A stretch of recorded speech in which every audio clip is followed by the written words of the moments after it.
They say you are what you eat, so I don't eat chicken feet.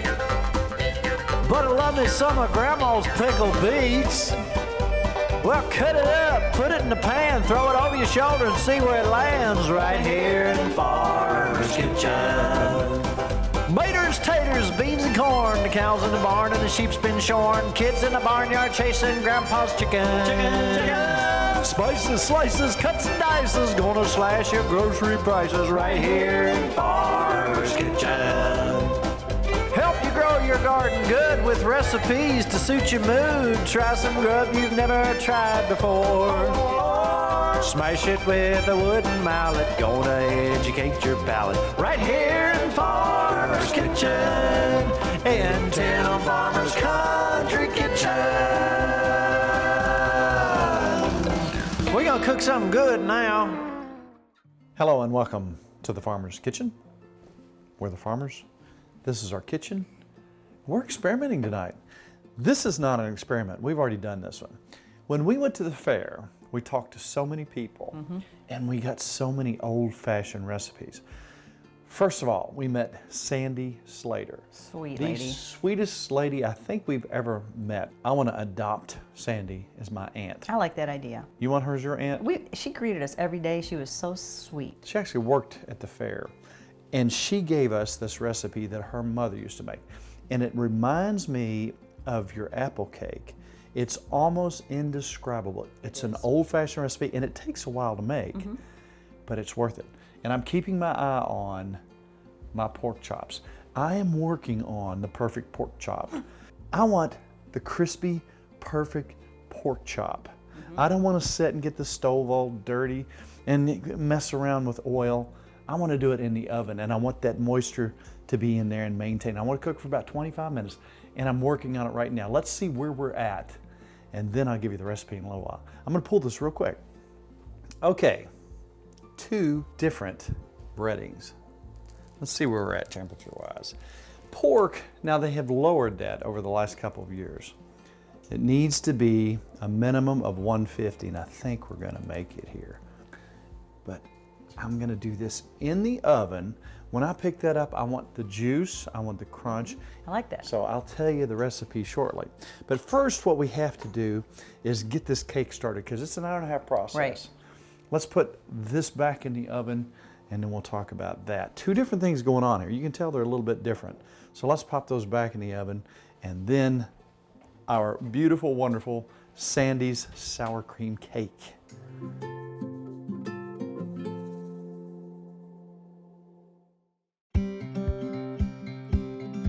So how do we start this process? Well, there's only, you see, 6 ingredients. 6 ingredients. Yes, it's pretty simple. And she also mentioned her mom's name was Minnie. Minnie, isn't that cute? I like that. And she said Minnie would cook desserts all the time, and she said this is something that she would make, and she'd actually freeze it and have them in her freezer to pull out and eat. She calls it a pound cake, so a sour cream pound cake. So it's, I like it better than the apple cake. You like the apple cake? This is my cake. It is so indescribably good. It is so dense, it's thick, but the flavor is just so creamy and rich.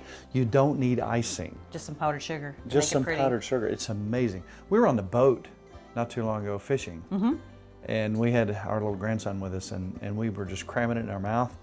And every time we put it in our mouth, we caught a fish. That's right. I'm convinced that this is what we need every time we go fishing. Is that what it is? A whole cake? Okay. I'm sure. All right. Tell me what I can do to help you. You're going to be my mixer guy today. I'm quite the master at mixing. You are. And I'm going to start with 2 sticks of butter. Oh, it's buttery. Butter That's a is good description. Buttery is good. Now I've let this butter sit out. It's soft. So Gotcha. let's go ahead, and you can go ahead and get that going. Let's get that mixed up. Room temperature. There's our butter. Now, How am I doing? You're doing really good. You're a good mixer boy. 3 cups of sugar. All right. Lots of sugar. So we're going to add that slowly. I like these simple recipes. It's just hard for me to believe that with just these ingredients you get so much taste. The magic. Go ahead and turn it down a pinch, maybe. Turn it down? Yeah, just a pinch. All right. What, 1 cup of sour cream. So far 2 sticks of butter, 3 cups of sugar. Now we're going to put a cup of sour cream in there. That's the magic. This is the magic. If you don't like sour cream, I guarantee you like sour cream cake. Yeah, you would. All right, go ahead and make that crazy for a little bit, mixing. Crank it up. till we get it all mixed in there nice. That is looking good. How about mixing skills? You are an excellent mixer. If you had to put me on a scale from like 1 to a billion, what would I be? 2 billion. You are really good. I need you down here every time I make a cake doing this. All right, you can turn it off. We'll talk about what we're gonna do next. Now the next thing that I read, she actually gave me the recipe that had been written by her mother. I took a picture of it, which I love. She gave us a couple recipes. But 3 eggs, and I have 3 cups of flour. And they said her mom said to go back and forth. Okay. 1 egg, a cup of flour, kind of mix back and forth. So, and keep this on low. Look how pretty that is. That is pretty. Just. Isn't that beautiful? Go ahead and put it on low, because I hate to tell you I'll this. put it on low? Yeah, Gotcha. because flour does go around. I'm gonna try to be as careful as I can. And they make shields for this, and we know that. We don't have But one. we want to prove that we were here. That's right. So I got 1 egg. Get that mixed in. I'm gonna slowly add about a cup's worth of flour. I'm trying to be careful so we don't make a mess. Oh, we're doing good. It's not blowing everywhere. Now let's do another egg. Now let's go about another cup of this flour. One more. This is our last egg. I'm gonna get the rest of this flour in here and try not to make too big of a mess. Now you know when you bake, you have to make a mess. That means you're a good cook. Apparently. Yeah. That's why you see flour everywhere. That little wet rag won't fix. I'll clean that up for you in just a little while. Now I have 4 teaspoons of vanilla. She said 3 to 4, I put 4. I wish you could smell that. Go ahead and let's pick up the speed now because I think we're safe now. Pick it up? Yep. Let's get that mixed. Watch how I go into You're amazing. faster. Do what you feel here. You do really good. Now does that look fluffy and wonderful? You are doing amazing, you really are. Let's stop for a second and let me scrape the sides down a little bit. So I can eat it. Yes, I'm not gonna eat it. We're just gonna scrape the sides down All right. and do our last mix. All right, let's go ahead and mix it one more time. All right. Fast or slow? Go ahead fast, let's get it, do it real fast. Let's beat it up. Watch this. Wow, that's amazing. That helps. And that looks pretty good to me. What do you think? You're the mixer, what do you think? I think it's amazing. Think it's beautiful? All right. Now, one thing that her mom said she used was a 9-inch tube pan, but I have me a spring pan. You could use a regular 9-inch. You could probably put it in just a 9x9 square pan. That's what I was thinking, and I'm a non-square pan. Yeah, you were thinking square. Because you could just leave it in the pan, but I want to knock it out of the pan tonight and put powdered sugar and try to make it pretty. How's that? I'm so glad you bake, because, you know, I'm the meat and potatoes guy. You gotta have dessert. You got to have dessert. All right, and I have floured. Actually, I put a little oil in there and floured this pan. So that'll help us out. Look at the consistency of this. It's not That's like beautiful. It's thick. It's not like a normal cake. It's just super, super thick. It's just kind of magic. It is. This is almost like a cookie, you know, and it's pound cake. So now what we're going to do, we have the oven set on 325, hour and 35 minutes. Hour and 35 minutes. Yes, so it's that's kind of an a slow, undertaking. yeah, it's a whole different kind of cooking. So I have the bottom oven ready for that. I'm going to throw it in. Gotcha.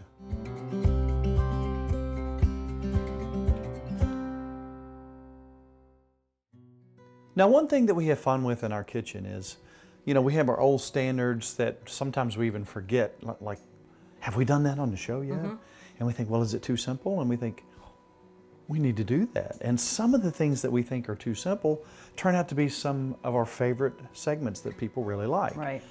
Pork chops are absolutely just so wonderful. We love to buy them when they're on sale, and we try so many different things with them, but when it comes right down to it, I like a crispy pork chop You do. with a breading on it. So let's pull these and take a look at where these are at right now. These are looking mighty fine. Ooh, they are looking good. Let's pull them.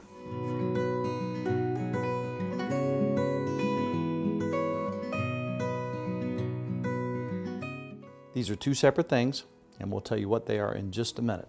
We're gonna let them cool down. They have achieved their 150 degrees, and just a tad more than that. You're gonna make the perfect side dish to that, which is a little bit of scalloped potatoes with some smoked cheddar cheese. Are you Yummy, kidding yummy. me? Now tonight, because it's elegant Southern dining, we got some greens. And when we were in Georgia, oh my goodness, remember when we were on this Southern cruise? I do. Our friend made the best greens ever. Now we have several green recipes, and you can hardly mess these up. Right. Take a look at any of ours. We're just going to put a little bit of cayenne in there tonight to make it where it needs to be, and cause some balsamic vinegar. Yummy. And what are you going to have with pork chops? Potatoes. Scalloped potatoes. Gotta have potatoes. We bought some smoked cheddar cheese, got a little bit of heavy cream, some salt and red pepper flakes, and it's just so simple. What are you It going to is. do? Well, actually, let's do something with our cream first. Let's heat that All right. up. I just put a cup of cream in here. Okay. So let's get that going. And a little bit of salt. Let's do about a teaspoon. What do you think? You know, cooking, we run into so many people say, I just can't cook. At any age, you can start the process of learning to cook. You're right. If you can read, you can cook. That's true. It may take a little time. You may make some mistakes, but mistakes are so important. That's right. Make your mistakes, learn from your mistakes, and guess what? You won't do it next time. That's right. All right, see, we got a small boil going here. I can dig it. Our cup of cream, and I've cut up, and it's however many potatoes you want. We're just gonna make a small pan. You can make a large casserole. So I'm gonna put all these in. I don't know how many we're gonna need. See how much we got. And I have probably 3 smaller potatoes that I've cut up here. All right, we're just gonna lightly cook these in the cream for 2 to 3 minutes. Okay, now while you're doing this, we're gonna do an official taste test. Look, first of all, at this beautiful pork chop. That is beautiful. Just look at that. I want you to taste test this and see which one you like the best. That's good. Very yummy. Wow. Nice and juicy inside, crispy on the outside. Ooh, I want to try another one. This one is seasoned differently. That's good too.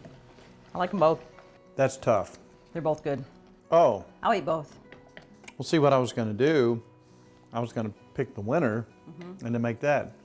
We're gonna split the difference. We're gonna make them both. I think you should. All right, our potatoes are ready.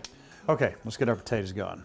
And what I'm going to do is just kind of layer this. They've just kind of been in here a couple minutes. Smoked cheddar. I'm smelling it over here. Just going to kind of divide them up here a little bit. And here's, I've already grated this. You got me a bar of cheese. Put a little in there. So this is gonna be in its own ramekin. That's right. We'll share it. Oh my. Maybe we should have made a huge one of these. I could eat this all day. I'm going to go one more layer. What do you think? A little bit more? Oh yeah. Now what temperature are you gonna cook this at? This is 350 for 1 hour. Gotcha. Put a little more cheese on this. Beautiful. What do you think? Beautiful. Do you want a little bit more of that cream in there? Or do you think we're good? I ain't scared. Just a little bit more? Let's get all the gooey goodness in there. Gooey's good. Yum.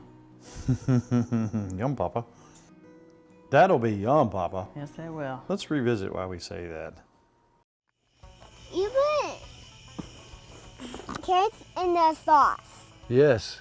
That'll be yum. That'll be yum. Carrots in the sauce will be That would be absolutely yum. outstanding. That would be yum. Look at this gooey goodness. It's gonna be.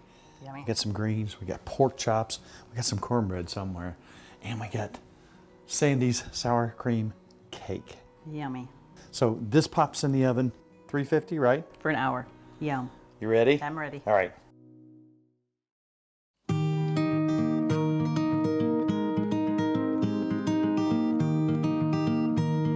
I'm gonna do 2 things tonight. We were gonna just have the winner of the recipe that we did, but we had 2 winners. They're both amazing. So what do you do when that happens? Make it all. You go with the flow. So I'm gonna take a little salt, a little pepper, just to get a little seasoning going there. And we're gonna take some Italian breadcrumbs and some panko That you seasoned. that I seasoned with my dry rub. We want to have plenty of taste. So I found out it took me a little bit longer than what I thought. You have to get that meat up to about 150 degrees. That's something you just absolutely have to do. So first, nice and evenly coat it with the Italian breadcrumbs. And that was your egg wash. Was that buttermilk in there? There was some buttermilk in there. Good call. Makes it good. A little bit of buttermilk. Just a wee bit of buttermilk. This is a pretty easy recipe too. It is. Simplicity is where it's at. Got a little handle there. Is that not beautiful? It is beautiful. So again, we're going to start off about 400 degrees. Now, when it gets towards the end, if you want to crank it up just a little bit, get it up a little closer to that burner, you can do that. Make sure you cover every square inch of that. We really want to pick up that flavoring. So what's the last chop gonna get? Which one are you gonna do? I am going to let you decide. And I want some flavoring in there. I want to have a little flavoring. You know, you want your pork to have some flavor. And you know, if you can bring in some barbecue flavor, that's a wonderful thing. You got to pick one, Miss Farm, just one. Gotta pick one. Which was Kelly's favorite? Which one do you like, Kelly? She did with your She seasoning. liked the panko. All right, she's the deciding With your factor. seasoning, that's very good. I am preheated to 400 degrees. Check it in about 35, 40 minutes. Watch it when it starts to get good and brown. Look right there. Yum. Oh my. Are they ready? Yes. You can pop that in if you will, love.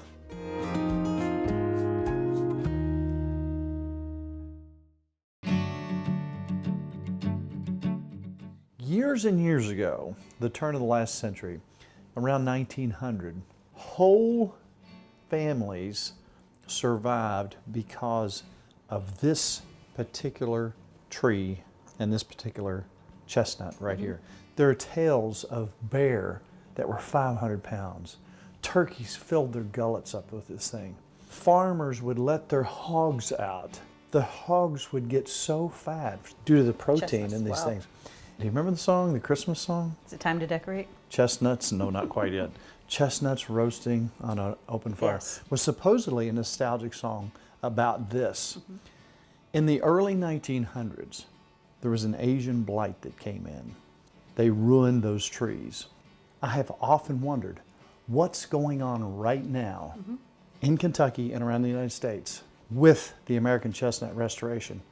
And I finally hooked up with Ken Darnell down at Eastern Kentucky University, and we found out some interesting stuff that's going on right now as we speak. Let's go visit with him.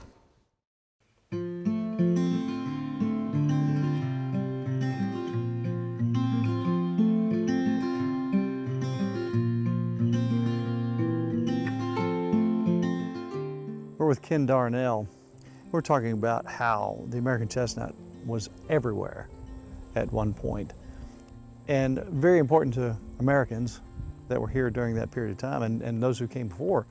What hope is there of this being seen around the nation? Maybe not like it was at one point in time, but what hope is there, and what is being done here in Kentucky and other places?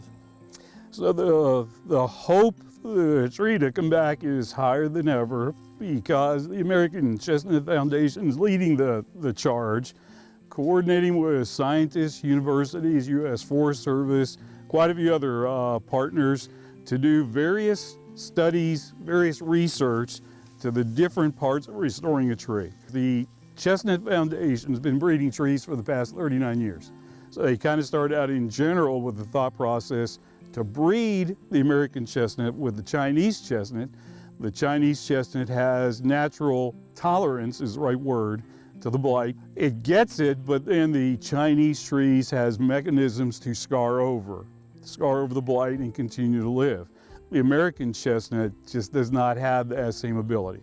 So we have several hybrid orchards that we have kind of developed on our own with some help from our regional scientists. So we're doing our thing with just, for the most part, Kentucky genes from Kentucky trees. So as you can see behind you, we've got some pretty healthy trees. We have planted here 3,650 trees. Beginning 2016 was the first planting, which was right down here behind us. So we planted trees in here for the first 3 years, 16, 17, 18 basically. That's the trees you see back there, and they're now hitting 20 feet, even up to 21, 22 feet, and producing a few burrs you can see on the trees behind us. So we've had some pretty good success here. From the 3,650 planted, we have thinned them down now to the current 1,214. As trees died naturally from the blight, we cut those out. We also inject some blight into the larger trees to test them. Then we watch how the tree reacts. If it tries to scar over like a Chinese tree does, we keep that tree. If it doesn't defend itself and scar over that canker from the blight, then we cut that tree out. So out of 3,650 trees planted, in this orchard we'll end up keeping the top 25, maybe 30. So we are just a little over halfway to the sortation process to thin these trees out to get the best trees that then will be allowed to pollinate each other to share their good genes from different mother trees that have come from all over regional area to make some good nuts to plant and develop another orchard. Probably 5 years away from getting down those best 25 trees. So in our lifetime, we could see trees producing in the forest. So yeah, so we could be seeing trees in the forest. As a matter of fact, there are some restoration plantings currently occurring by the U.S. Forest Service, among a couple other people, to test the hybrids we have, which these hybrids average 94% American, 6% Chinese genes, trying to get the right genes into them. So a few of those trees have been planted in the forest. They've not been that competitive and healthy yet compared to the other trees, and also to live long enough to shoot up into the canopy where they can be like the former big American chestnuts, get up in that canopy, get the sunlight, grow strong enough to produce plenty of burrs to produce more trees. In our lifetime, we are certainly going to have some trees planted, more for, I think, tests, more for proof, but those plantings here in the coming few years are certainly going to expand. Are we going to see a forestful American chestnuts? That's hundreds of years away. Right. How does the blight actually attack the tree? How does it kill the tree?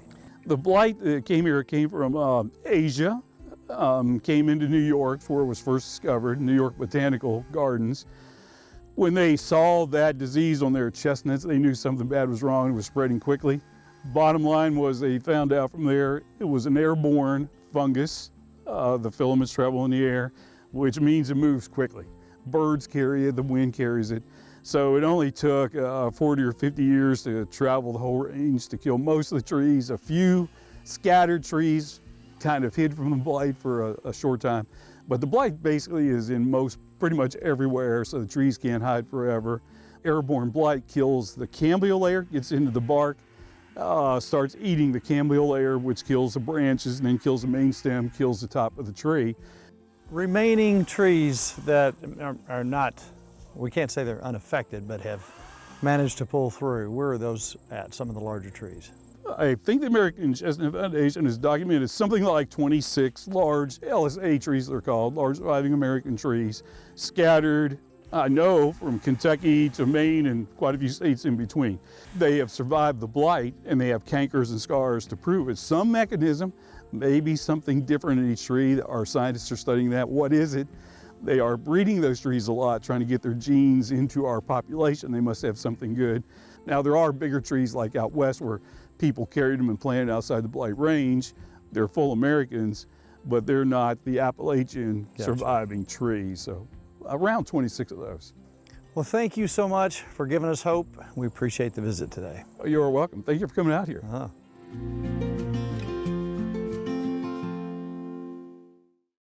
Again, I don't know whether to just look at it or eat it. I say let's just look at it. I think I'm gonna eat it. Okay. You know what?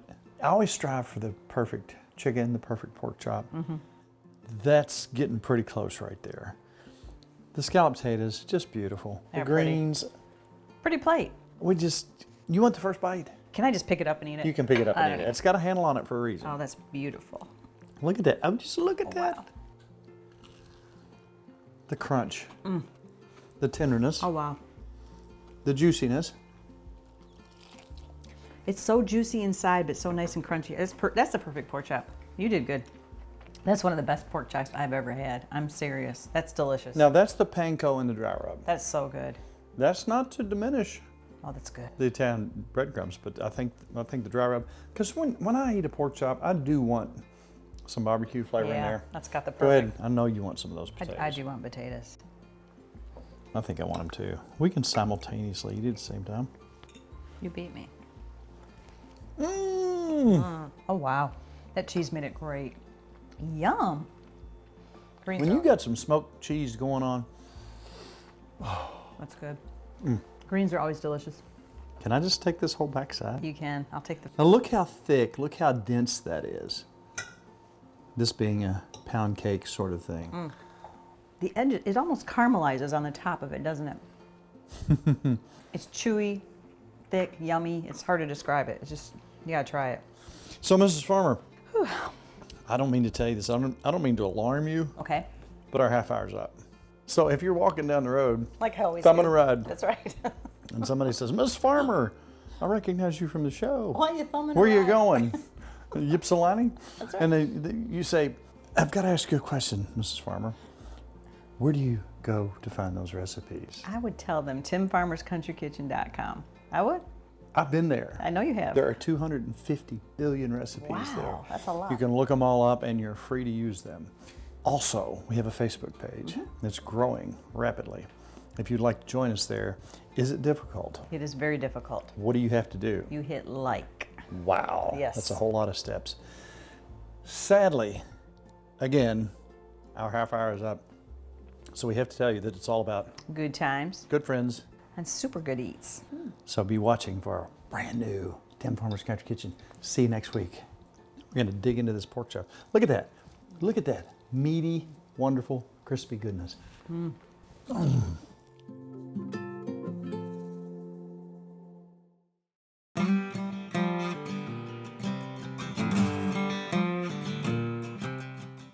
We have been catering for a lot of years, and I wanted everything to have a specific taste. Therefore, I had to come up with my own products. Right. A dry rub, chow chow, and our barbecue sauce are something that we use in all our catering gigs. I developed this barbecue sauce that is not the really thick, syrupy stuff that you get. This has more of a natural, it's got some pepper and onion flavor in it. You can actually see the particulates in there. You know, a lot of people are asking what we use our dry rub on. Now, obviously, pork and chicken are two of the more common things. Also, we've been using on our corn on the cob with butter. That is I'm telling you, this That's stuff wonderful. with potatoes is fantastic. So 40 years in the making, Tim Farmer's Country Kitchen Dry Rub.